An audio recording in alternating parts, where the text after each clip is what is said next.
Philippe, on arrive pratiquement à la fin de cet énorme week-end. Ça demande énormément de préparation, un investissement énorme quand même en termes de personnes et en termes de quantité de travail, je suppose. Effectivement, nous on s'y prend d'une année sur l'autre pour ce qui est surtout du repérage des chemins, puisque on a fait la plupart des chemins qu'on a pratiqués l'année dernière, on a changé d'endroit justement pour ne pas énerver trop les gens qui habitent dans la région et pour essayer de proposer aussi aux clients de BRP des nouveaux parcours, ce qui n'est pas toujours facile. Quelles ont été les grosses difficultés pour vous en termes de préparation? La difficulté, c'est d'essayer de trouver des chemins où on puisse avoir les autorisations. Alors ça demande des autorisations préfectorales qui doivent se demander 3 mois avant, avec un cahier des charges assez lourd. Après, la difficulté, c'est l'accord de toutes les communes, des maires et de tous les propriétaires de chemins empruntés. Par rapport à l'année dernière, vous avez eu quelques difficultés, des riverains qui étaient mécontents, des anecdotes particulières? On a toujours des riverains qui sont mécontents et puis qui ne sont pas très favorables en plus à l'activité. C'est pour ça qu'on doit changer certains passages, certaines communes qui ne veulent plus. Donc on est obligé de refaire les parcours. En même temps, c'est toujours pareil, c'est le comportement des gens qui viennent rouler sur ce type d'événement qui fait que l'année d'après, on ne peut pas repasser aux mêmes endroits. Donc je demande à tout le monde d'être attentif à ça et d'en tenir compte. Alors en termes de parcours, on a eu quasiment un trèfle, quasiment un shamrock, c'est-à-dire une balade différente, 80-100 km à peu près pour chaque balade, pour chaque demi-journée présente sur ce week-end. Effectivement, on a à peu près 300 km de parcours sur les 2 jours, avec chaque fois une demi-journée où les gens reviennent sur le site pour le déjeuner et puis repartent après le déjeuner. Et ce matin, on est dimanche, on a fait un peu plus de kilomètres le dimanche matin pour que les gens puissent repartir un peu plus tôt l'après-midi, parce qu'il y en a qui ont beaucoup de kilomètres pour rentrer chez eux. Une belle balade d'ailleurs ce matin, pas mal de poussière, et puis ça se termine par un petit truc assez sympa quand même.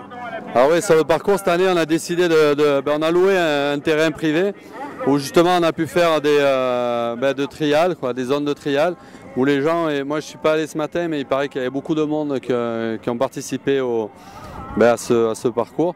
Ce qui fait que les gens, au milieu de la randonnée, ils ont pu faire du technique, ce qui n'est pas toujours le cas sur une randonnée classique, puisque les chemins, c'est des chemins praticables en tracteur ou en 4x4 ou en vélo, et c'est pas toujours ce qu'on voudrait au niveau de la difficulté. C'est vrai qu'on entend aussi de la part des participants parfois de reconnaître la qualité d'une rando sur la difficulté de cette rando.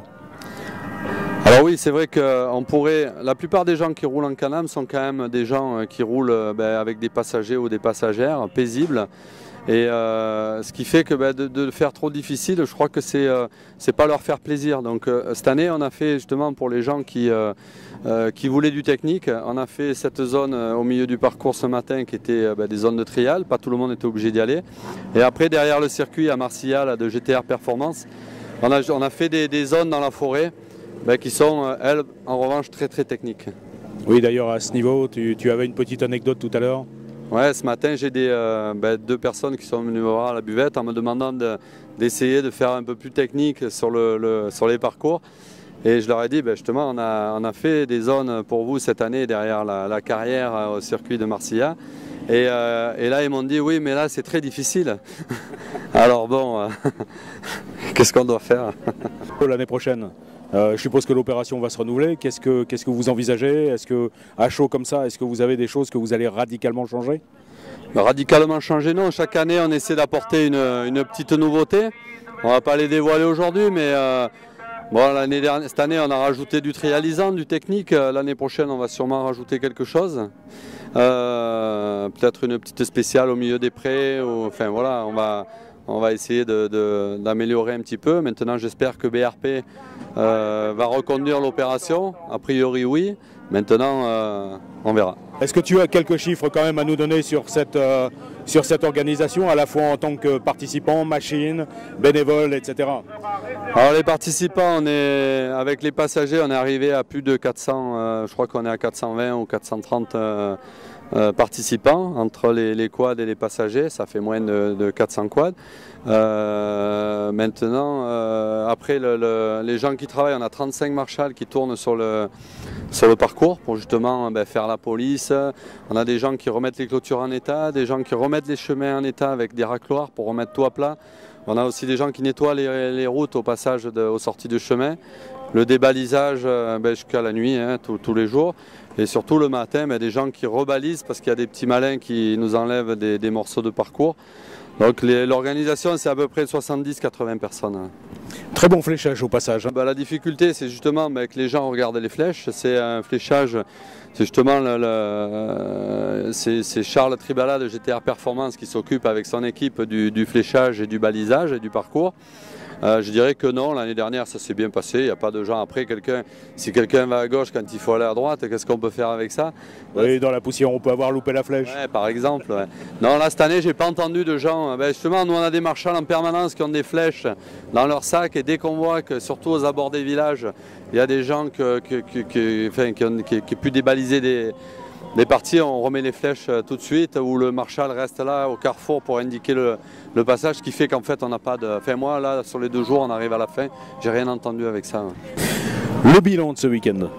Le bilan est positif dans la mesure où on a rempli ce qu'on voulait, on ne veut pas plus de monde parce qu'après ça demande une autre organisation encore et puis je pense que on est au maximum des quads autorisés, en tout cas en ce qui concerne ma pensée, c'est déjà beaucoup.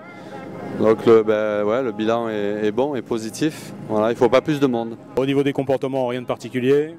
Ouais, il y en a toujours. Hier c'était plus calme qu'aujourd'hui. Le samedi, les gens ont un peu fait attention. Aujourd'hui, il y en a qui se sont un peu plus lâchés. Moi je dirais qu'il faut vraiment faire attention. Voilà, c'est une organisation, on passe dans des villages, on a des autorisations des communes, des maires, des villageois. Et le vrai problème c'est que si on a des gens qui roulent trop vite dans les villages ou aux abords des maisons, c'est fini, l'année d'après on ne peut plus passer à cet endroit-là. Donc si vous voulez continuer, les quadeurs, les gens qui vont sur des événements comme ça, continuer à rouler, il faut être raisonnable. Il faut vraiment être raisonnable et pas que sur un événement comme ça, c'est dans tous les jours quand vous allez rouler, passez doucement dans les villages, c'est primordial.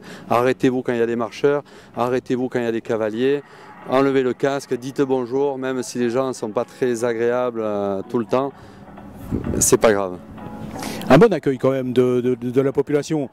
On a vu quelques vaches regarder passer les quads, mais on a vu aussi un certain nombre de personnes qui n'hésitaient pas à prendre dans la balade dominicale venir saluer les machines. Ouais, c'est vrai qu'il y en a qui sont contents de nous voir. Après, on en a d'autres qui le sont moins. Mais c'est, je pense, une façon de voir les choses. Moi, je crois qu'on est dans un pays libre, quoi. On dit toujours liberté, égalité, fraternité. Mais je crois que pas tout le monde voit la chose du même côté. Maintenant, voilà, quand vous avez une maison, et on met des papiers dans les boîtes aux lettres, on travaille avec la presse, les communes, les mairies, tout le monde. Mais il y a toujours des gens qui vont râler. C'est vrai que quand vous voyez passer 3 quads, 10 quads, 20 quads, mais quand vous arrivez au 300e, je comprends que ça puisse s'énerver. Raison pour laquelle vous avez certainement aussi opté pour des circuits différents tous les jours. Alors ça c'est évident, parce qu'en fait les gens quand on passe dans un village ou devant chez des propriétaires de maisons, il y a les 350 ou 400 quads, enfin 380 quads qui vont passer. Maintenant ça dure 2 heures et puis après c'est fini pour la journée et pour l'année. Donc après voilà, mais ça passe mieux. Ouais, ça passe mieux, mais bon, toujours pareil, il faut passer doucement et pas faire de poussière si c'est sur un chemin ou y aller tranquille. Philippe, je te remercie et puis je te dis à l'année prochaine. Merci à toi.